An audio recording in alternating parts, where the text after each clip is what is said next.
Hi, I'm Ben Ferguson, and welcome to your AMAC Weekly News. First up, the mainstream media lied over and over again about the STEELE dossier. Now they've got to face the truth, and they're being busted for their lies. Also, the media continues to lie in the Kyle Rittenhouse case with a clear intention of causing chaos and harm. So how are they getting away with it? We'll explain it in just a moment. And finally, AMAC National Spokesman Bobby Charles is here to talk about Russia and Ukraine, and also the summit between Joe Biden and China that was an embarrassment. All that and more in just a moment. But a quick reminder, please share this video with your family and friends to help more people see it. Your AMAC Weekly News starts right now.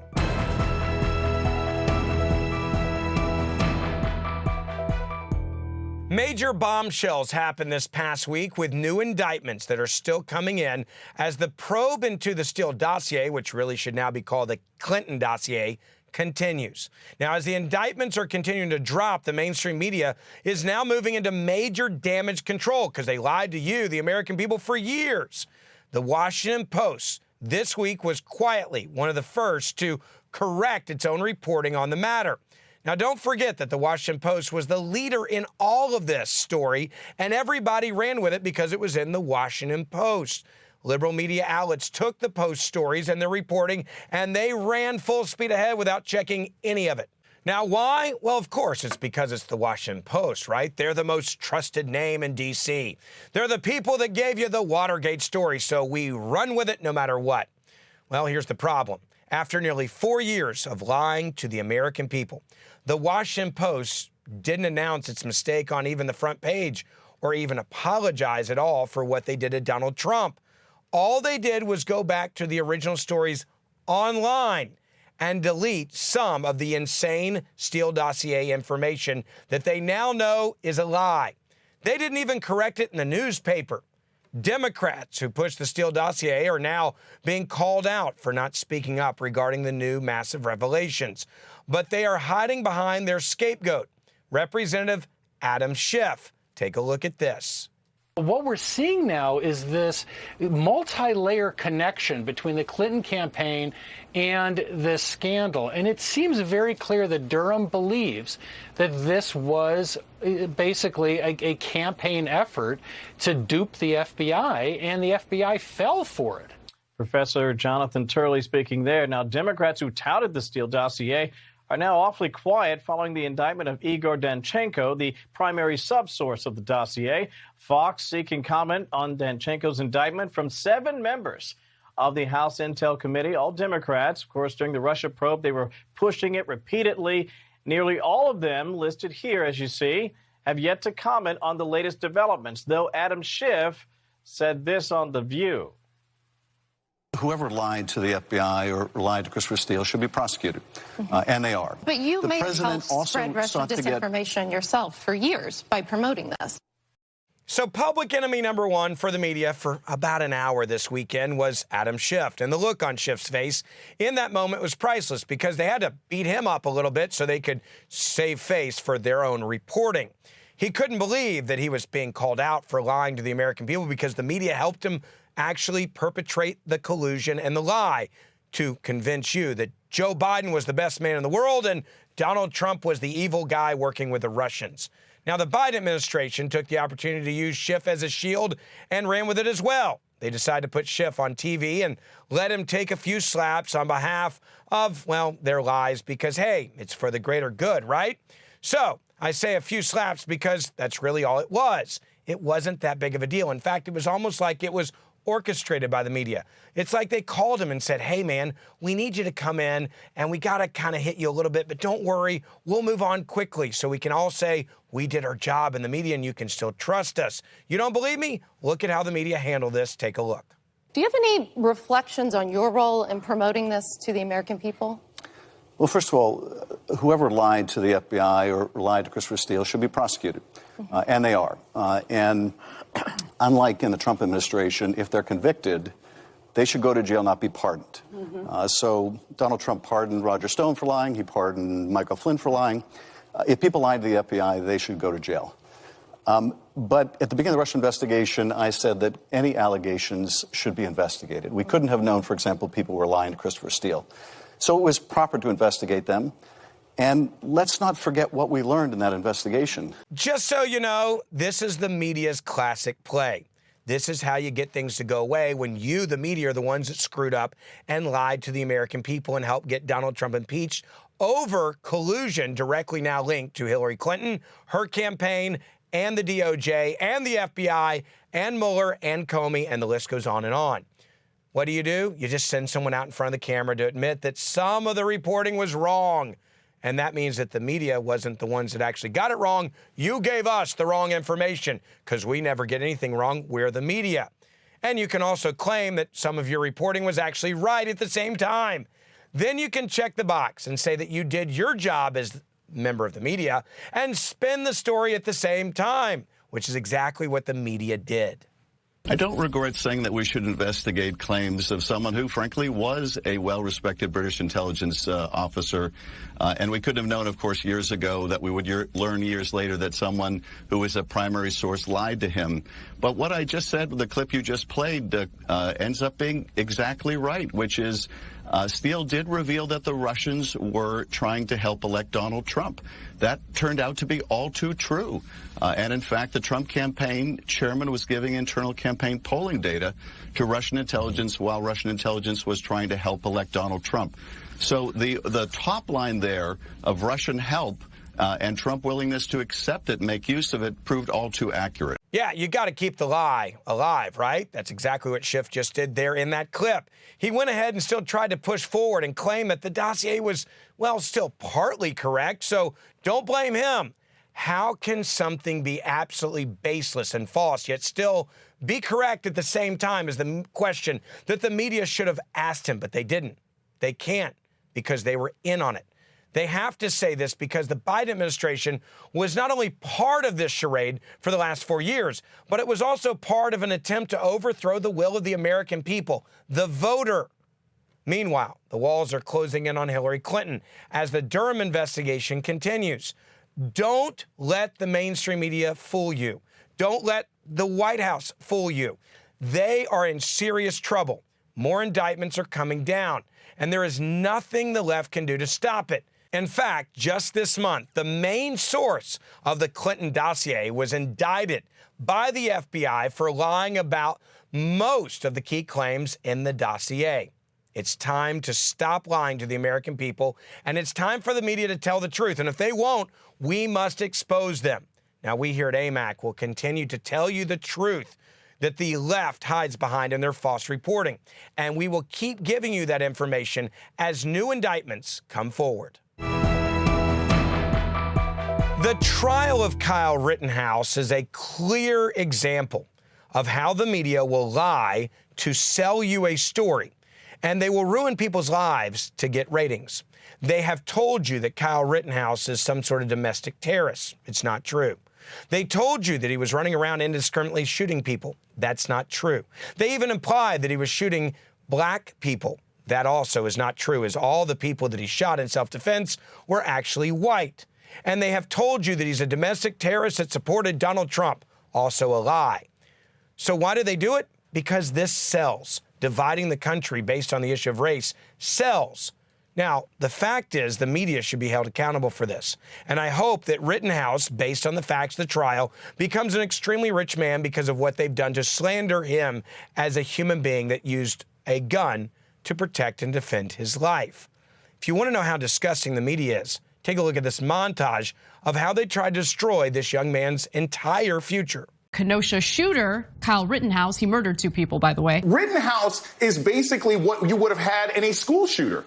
He's a 17-year-old kid. He shouldn't have had a gun. He crossed state lines to supposedly protect property. No, he was going out to shoot people. Kyle Rittenhouse, the 17-year-old vigilante. Kyle Rittenhouse, a vigilante. Kyle Rittenhouse, the armed teenage vigilante. A 17-year-old vigilante, arguably a domestic terrorist, picked up a rifle, drove to a different state to shoot people. Kyle Rittenhouse, a guy who's deeply racist, went with weapons to a Black Lives Matter protest looking to get in trouble. He did. He murdered a couple of people. Rittenhouse, the 17-year-old kid, just running around, shooting and killing protesters. You see the 17-year-old who was radicalized by Trumpism, took his AR-15 to Kenosha, and became a killer. A white, Trump-supporting, MAGA-loving, Blue Lives Matter social media partisan, 17 years old, picks up a gun, drives from one state to another with the intent to shoot people. A 17-year-old boy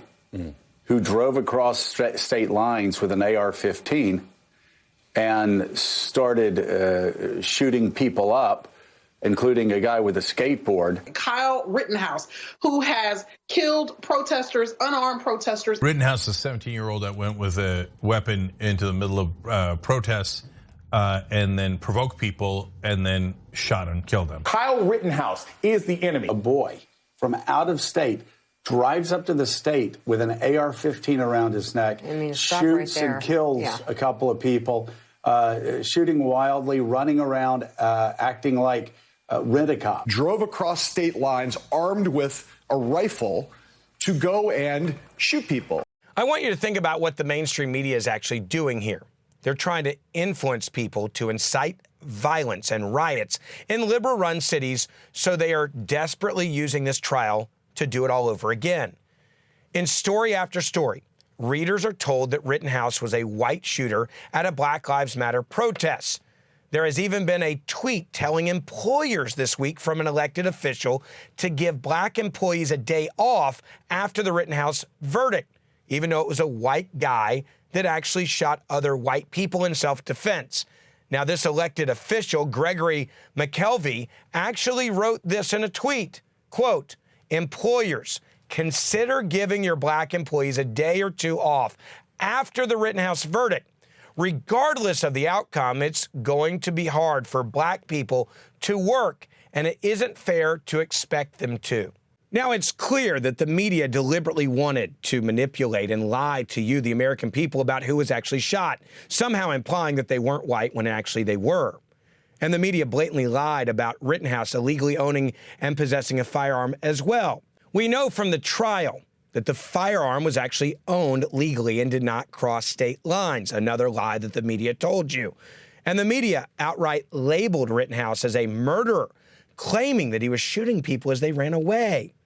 Well, we know now from testimony in the trial that's also a lie. In fact, one of the men who attacked Rittenhouse admitted under oath that he was pointing a pistol at Rittenhouse's face that was loaded when Rittenhouse shot him in the arm. Now, the media spread deliberate lies about even Rittenhouse's judge.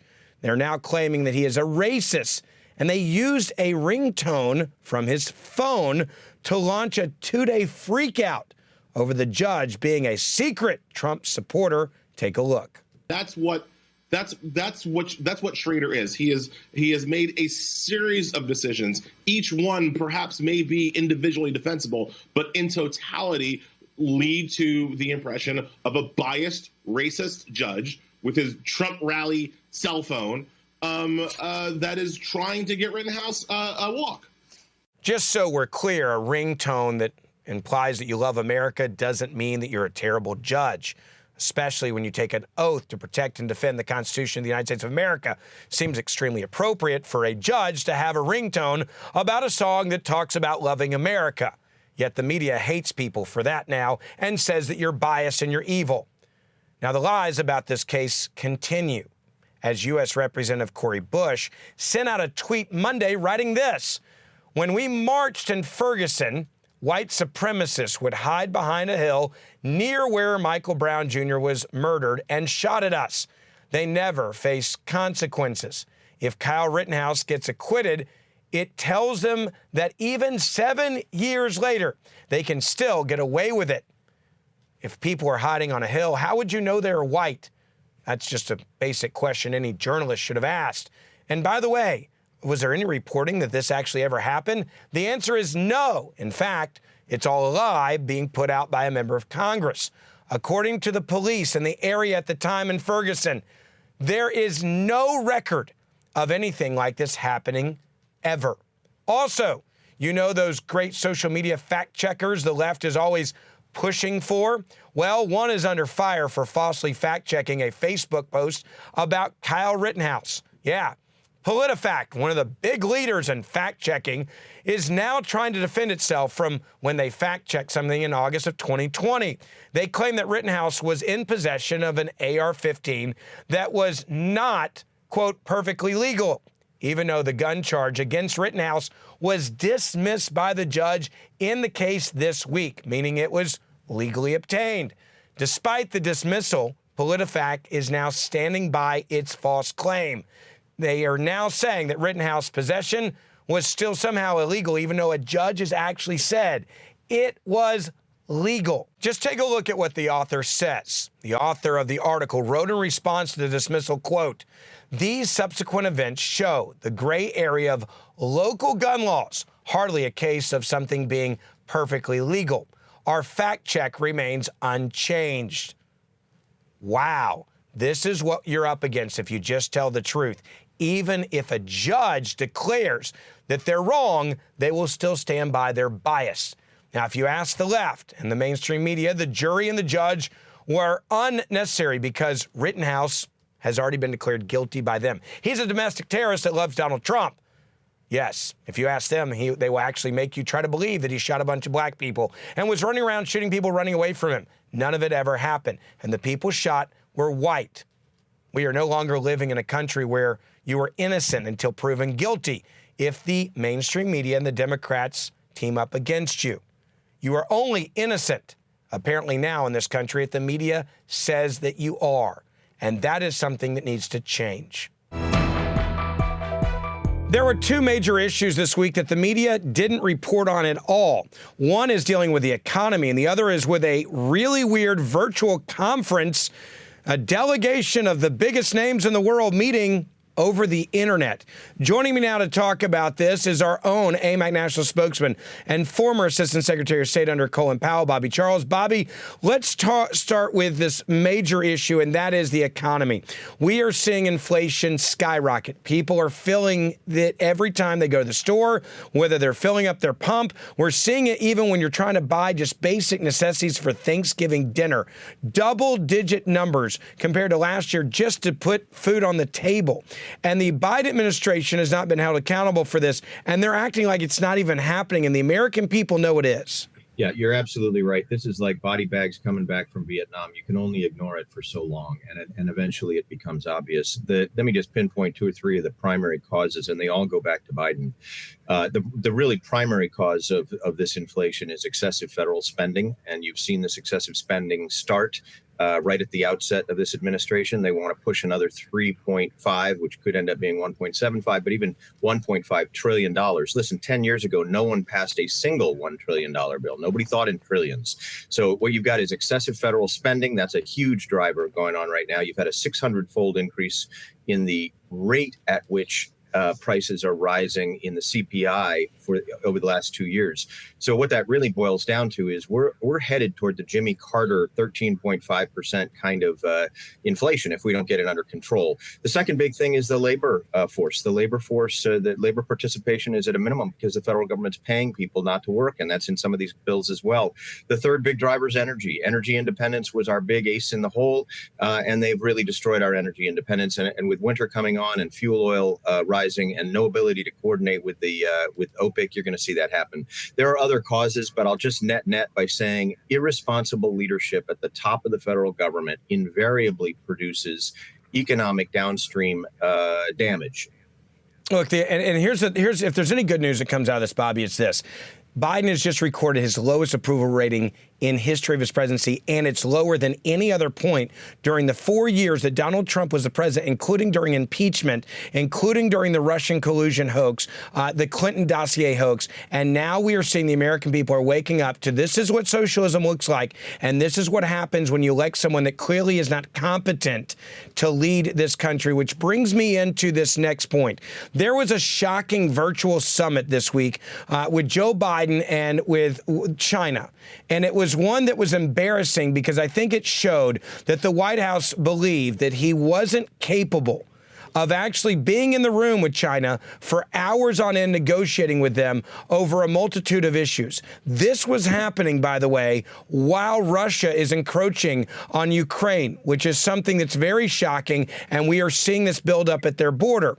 Let's dive into this and just how damaging this is for America and the fact that the media didn't cover any of it. Yeah, you've raised a couple of great points, Ben. First, obviously, we've got an acceleration of the disintegration of management of the United States economy. That goes hand in hand with disintegration and accelerated disintegration, I think, of our management of foreign affairs. And there's no country more important in our lens than China right now. The idea that there would be a virtual summit is sort of ironic. I mean, does that mean that, a summit really is that we got what, teachers having summits with kids every day? No, it's a mock scripted effort to sort of say that there was some dialogue. The bottom line is China is accelerating their pressure on Taiwan. They've overrun Hong Kong. They're threatening their neighbors. Just this last week, Australia said that they were prompting the United States to defend Taiwan and they would back up America. Of course, that's a direct reflection of how things happened prior to World War II, that they said they wanted America to defend them against Japan. And then you look at Russia. You're absolutely right to have mentioned Russia. They have 90,000 troops on the Ukraine border.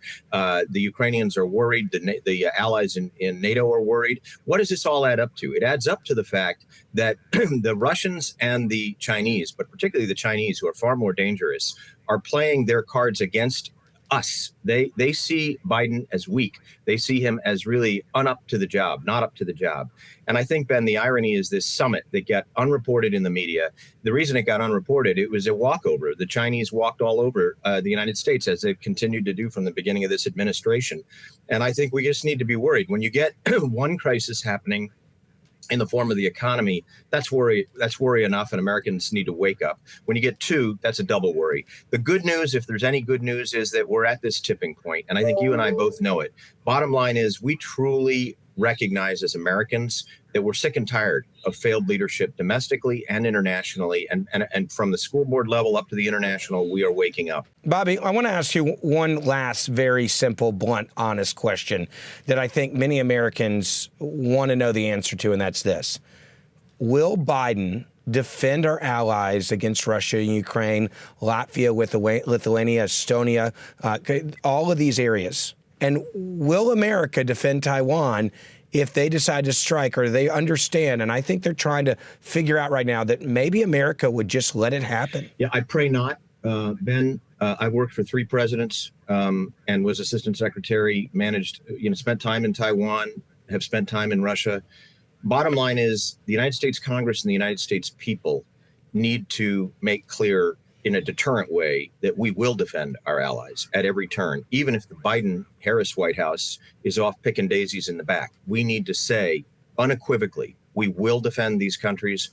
They are countries that are our allies, and under no circumstances will our word break. Consequences, obviously, for what we just did in Afghanistan. And now our enemies are testing the waters because they were shocked at how we pulled out, left Americans behind, left our allies behind. And they are seeing this as an opportunity now to quite possibly overtake countries because America was weak, and we proved how weak we were in Afghanistan. Bobby, I appreciate you coming on, talking about these two important issues, and we're going to keep fighting to make sure that our members' voices are heard on these issues in Washington, D.C., and with this administration. Nice to have you as always. Thank you, Ben, always.